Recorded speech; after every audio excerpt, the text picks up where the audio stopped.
que, bueno, Simón Rodríguez no es el único educador latinoamericano que hay que recuperar. Creo que lo que sí creo es que en la educación bolivariana tuvieron la virtud de haber mirado hacia su propia tradición pedagógica. En algún momento nosotros volteamos a ver siempre, casi siempre, a las pedagogías o del norte o a las pedagogías europeas. En algún momento estuvieron en boga los autores españoles, ¿no? Los trajeron con la reforma, los admirábamos, etc. Los admiraban. Y estas sociedades donde se pusieron en práctica los principios de estas pedagogías son sociedades en crisis. Si nosotros quisiéramos tener como referencia, si queremos ser como España, y sabemos cómo está la situación en España, la educación, la sociedad, etc., yo creo que la mayoría diríamos que no queremos una sociedad así como la de ellos, digamos, ¿no? Donde no hay trabajo, o estas otras sociedades europeas donde hay suicidios, etcétera, contaminación excesiva, como en el caso, por ejemplo, de China, etcétera. Es una virtud justamente de la educación bolivariana fue haber anclado su proyecto para sentir lo suyo en las pedagogías latinoamericanas. A nosotros nos corresponde hacer lo nuestro, pues. A nosotros nos corresponde hacer un recuento de qué podemos recuperar y qué no también. Por ejemplo, de la escuela rural, qué podemos recuperar de los autores del siglo XIX, de Altamirano, que es este esfuerzo que están haciendo los compañeros en Guerrero, incluso de los pensadores pedagógicos de las normales beneméritas, ¿no? De Rebsamen, de otros autores que impulsaron estos proyectos. O sea, a nosotros efectivamente nos toca recuperar esto, pero nos toca también recuperar no solamente pensadores, sino también experiencias que se pusieron en práctica en nuestro país y que nos sirven para construir una pedagogía propia. Eso sí, creo que hay que darle identidad a nuestra pedagogía, hay que darle contenido, hay que buscar principios que nos permitan construir esta pedagogía, o esto que nosotros hemos hecho, también hay que mostrarlo como una experiencia o como un aporte teórico propio de la CENTE, de la coordinadora. Habrá que ver entonces entre todas estas experiencias y pensadores, y por supuesto no vamos a negar los aportes europeos siempre y cuando sean aquellos que nos permiten la liberación, por ejemplo la pedagogía rusa, para poder constituir una pedagogía propia. Autores, yo no solo recomendaría leer autores solo de la pedagogía crítica, ¿no? Por supuesto que yo estudié un posgrado que tiene que ver con eso, el título tiene que ver con eso, pero la pedagogía crítica no es el único camino, ni la pedagogía crítica es única tampoco. O sea, no hay una sola posición desde la pedagogía crítica, ¿no? En todo caso, habrá que leer los autores de la descolonización, habrá que leer las propuestas de la descolonización del saber, habrá que saber qué están haciendo ahí en Bolivia, en Venezuela, los compañeros del Movimiento Sin Tierra en Brasil, aquí en los Caracoles. Es más, hay que ir a Chiapas con las compas de la CENTE, a Oaxaca, a Guerrero, a Michoacán, a estas experiencias educativas que tienen los compañeros en las cooperativas, a Durango, ahí tienen buenas experiencias los compañeros de Cocopo, del Consejo Coordinador Obrero Popular, tienen secundarias recuperadas, tienen movilizados a los chavos en la contracultura, ¿no? Están pensando en una universidad obrera.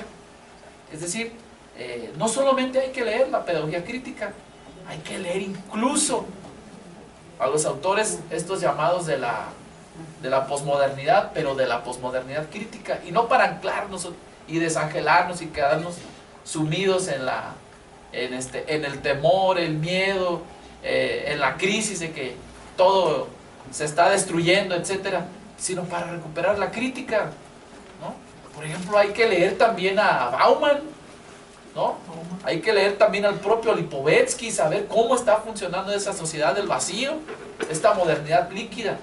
Entonces yo creo que la gama de lo que podemos leer es muy, muy amplia, y por supuesto que también hay que leer la pedagogía crítica entre todas estas visiones, ¿no? No tengo respuesta para todo lo que me están preguntando, ¿no?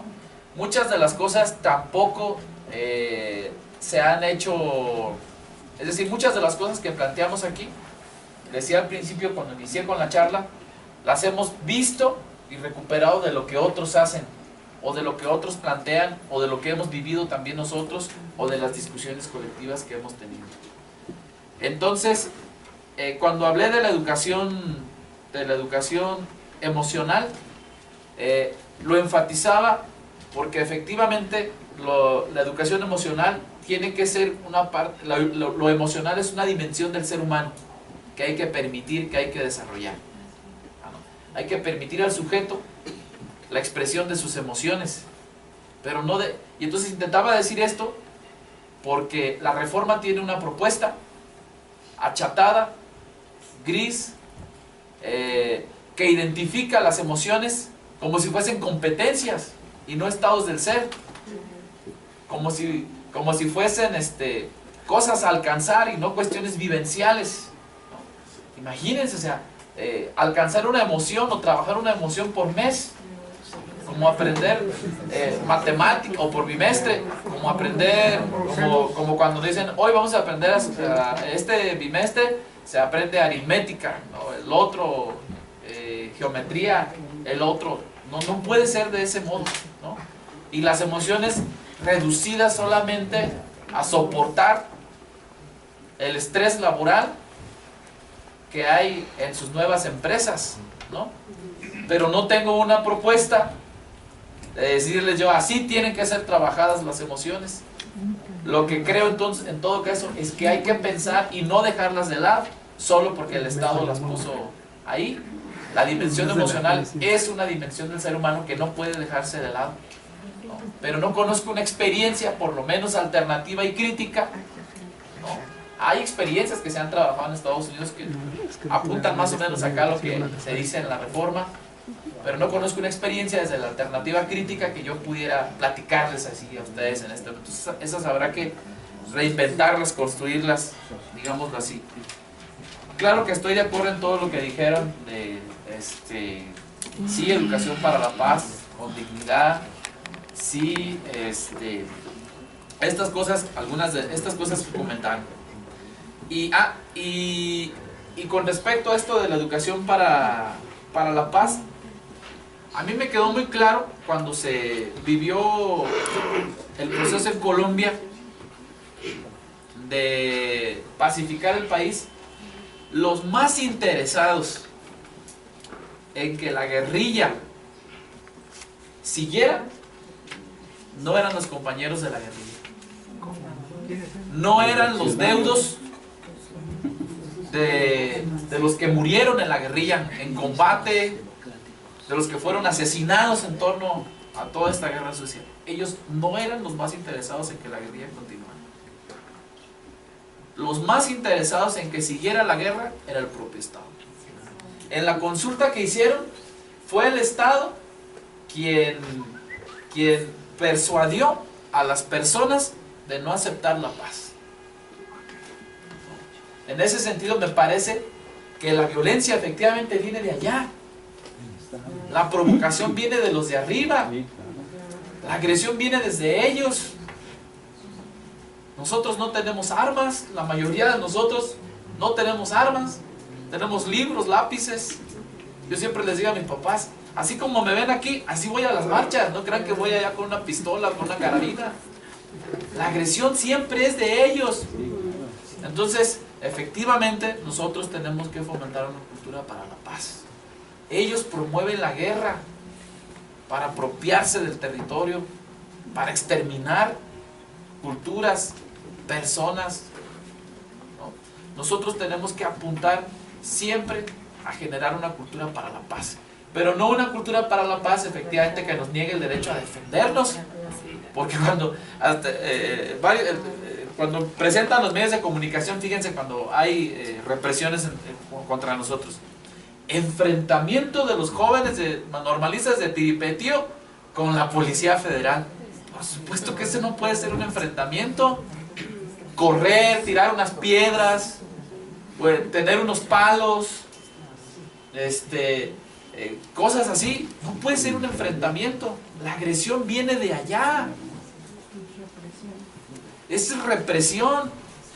Y nosotros tenemos que abonar y apuntar a la paz, sin negar el derecho a defendernos, ¿no? Sin negar el derecho a nuestra supervivencia, pues, ¿no? Finalmente en esto quiero comentar, dentro de la pedagogía crítica, por lo que decían de los jóvenes, apaciguar, etcétera, o por lo que se comentaba del asunto del reggaetón, finalmente la pedagogía crítica tiene lo que dice, y me remito por ejemplo a Giroux, en la pedagogía de la resistencia, lo que dice Giroux es que nosotros debemos ser capaces de dimensionar de otro modo las manifestaciones que parecen como de violencia de los jóvenes, que parecen como de jóvenes desadaptados, como de jóvenes rebeldes que no se están integrando a la sociedad, e interpretar en gran medida estas manifestaciones como manifestaciones también de rebelión, de contracultura. Y a veces nuestra propia formación conservadora, aunque seamos revolucionarios en la calle, como la gente, de pronto nos sale lo conservador, y entonces nuestra única opción en ocasiones es que cuando vemos un chico que pertenece a un movimiento contracultural, llámesele dark, llámesele punk, reggae, etcétera, lo que hacemos es reprimirlo, disciplinarlo, controlarlo. Nosotros tenemos que ser capaces de identificar qué de estas contraculturas efectivamente son contrasistémicas y cómo nosotros en la escuela, en nuestros espacios educativos, les damos expresión. ¿Ustedes alguna vez han analizado las canciones que escuchan los chavos que escuchan reggae o ska? Sí. Muchas de estas canciones aluden al pasado esclavista de los africanos, al sistema Babilón, dicen ellos. Una y otra vez identifican ese sistema esclavista babilónico antiguo con este sistema capitalista. ¿Saben el origen, digamos, de estos ritmos también que hay en la música ska? ¿O han escuchado de manera certera las letras de los chicos raperos? Por supuesto que son letras contrasistémicas, que generan conciencia. Pero como me es más fácil identificar que es mejor escuchar una canción de estas que bailamos en las fiestas, porque nos mueve el cuerpo, pero no la conciencia, ¿verdad? Y creo que esa cancioncita que se escucha para mí más accesible es inofensiva, cuando todo lo que nos está diciendo es un mensaje machista, violento, y aunque la otra canción es un poco más ruidosita, tiene un mensaje distinto de esa juventud. Y entonces, en vez de canalizarlas, o en vez de reconocerlas como experiencias, como rebeliones, como manifestaciones de contracultura, las reconocemos como amenaza. como amenaza al orden disciplinario de la escuela, a los estatutos, a los reglamentos. No, este chico ya se está saliendo, ya se está pasando de la raya, viene con acá los pelos rapados, etcétera. Hay que encontrar ahí, porque eso sí, dice Giroux, no todas las manifestaciones, no quiero decir que todas las manifestaciones juveniles sean manifestaciones de contracultura. Efectivamente, hay manifestaciones que son absolutamente sexistas, como algunas que tienen que ver con el reggaetón, no todas, porque por ejemplo en Panamá, los profesores o los obreros en las manifestaciones cantan reggaetón, pero de protesta, ¿no? Entonces tampoco podemos, digamos, generalizar o hacer una tabula rasa de lo que se hace. Y efectivamente, correctísimo, decían, bueno, creo que decía Pedro, ¿no? Hay quienes enseñan historia a través del rap, hay quienes se puede enseñar cívica y ética a través del rap, se puede enseñar muchas cosas a través de las manifestaciones contraculturales, ¿no? Ahí lo dejo. Muy bien, les pido que